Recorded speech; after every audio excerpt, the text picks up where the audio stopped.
From this it appears further that God is eternal. For everything that begins or ceases to be undergoes this through motion or change. Now it has been shown that God is absolutely unchangeable. It is therefore eternal, lacking beginning and end. Again, those things alone are measured in time which are in motion, because time is the number of motion, as is clear in IV of the physicists. But God is completely without motion, as has already been proved. It is therefore not measured by time. Therefore in him it is not necessary to receive before and after. Therefore being does not have to be after non-being, nor can non-being be after being, nor can any succession be found in its being, because these things cannot be understood without time. It is therefore lacking in beginning and end, having its whole being at the same time, in which the reason of eternity consists. Still, if at one time it was not, and afterwards it was brought forth by someone from non-being into being, not by itself, because that which is not cannot act, but if from another, that is before him. Now it has been shown that God is the first cause, so it did not begin to exist. Hence it will not cease to be, because what has always been has the virtue of always being. Therefore it is eternal. Further, we see in the world certain things which are possible to be and not to be, that is to say, generable and corruptible.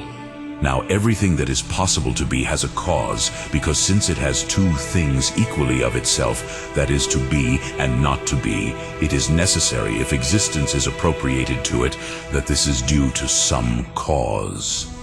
But in causes it is not possible to proceed ad infinitum, as was proved above by the reasoning of Aristotle. Therefore it is necessary to posit something that must be. Now everything that is necessary either has the cause of its necessity from another place, or not, but it is necessary by itself. But it is not necessary to go on ad infinitum in the necessities, which have the cause of their necessity from elsewhere.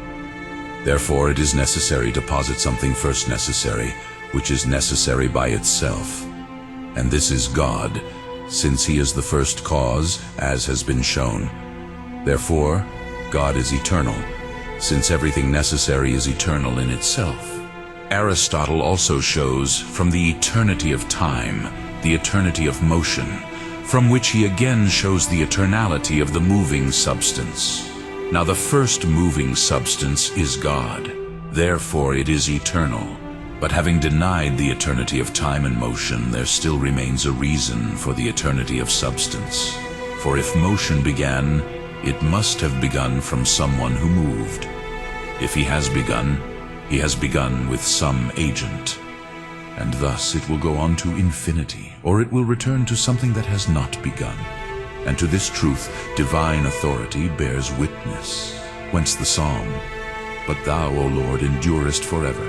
And the same, "But you are the same yourself, and your years will not fail."